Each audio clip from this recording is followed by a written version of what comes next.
સહયોગ આપ્યો તો ફરીને આવવું પડશે. આ બાજુ આ દિશામાં ના આવે રહેતા ફરીને જ આવવું પડશે.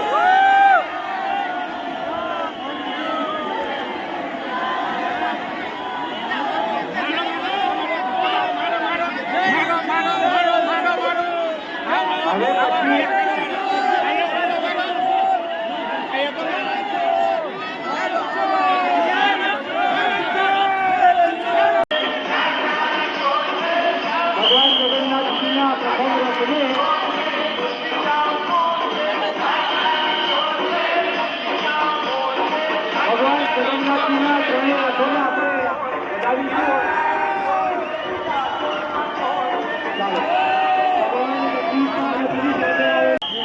બારી તરફથી જમણી તરફનો રસ્તો બિલકુલ ખુલ્લો છે. જેને બહાર નીકળવું હોય એ નીકળી શકે છે.